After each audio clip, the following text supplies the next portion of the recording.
হাদি ভাই আমাদের মাঝে আর নেই, এটা তো আমরা কম বেশ সকলেই জানি। তবে আমরা কি জানি হাদি ভাই তার মৃত্যুর আগে কিছু কথা আমাদেরকে বলে গিয়েছিলেন। ভাই আল্লাহ যদি আমাকে নিয়ে যায়, আমার বাচ্চাটার দিকে একটু খেয়াল রাখেন। এই ভিডিও শেষে আমরা সকলে হাদি ভাইয়ের জন্য প্রাণ খুলে একটু দোয়া করব, যেন আল্লাহ তাআলা হাদি ভাইকে জান্নাতুল ফেরদৌসের উচ্চ মোকাম দান করেন। সাইবার ৭১-এর অফিসিয়াল ফেসবুক পেজ থেকে তারা পোস্ট করেছেন, আমার ভাই হাদির কসম, ওর খুনিকে ফেরত না দেওয়া পর্যন্ত ভারতকে শান্তিতে থাকতে দেব না।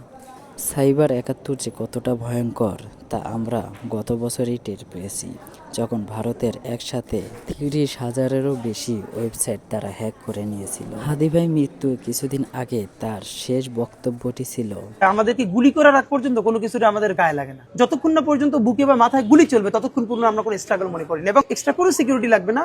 শুধু আমাদেরকে যদি কেউ গুলি করে মেরে ফেলে তাকে যেন ধরে বিচার করা হয়। আপনি যদি আজকে আমাকে, জাবেরকে, আমাদের টিমকে মেরে ফেলেন এবং তার যদি বিচার করতে না পারেন, তাহলে নতুন কেউ জন্মাবে না। শুধু এই জন্য তার বিচার করে ফেলতে হবে, আর কিছু স্পেশাল সিকিউরিটি লাগবে না। তার মৃত্যুতে বিএনপির নেতাকর্মীরাও শোকাহত এবং তারাও ফেসবুক পোস্টে শোক প্রকাশ করেছেন।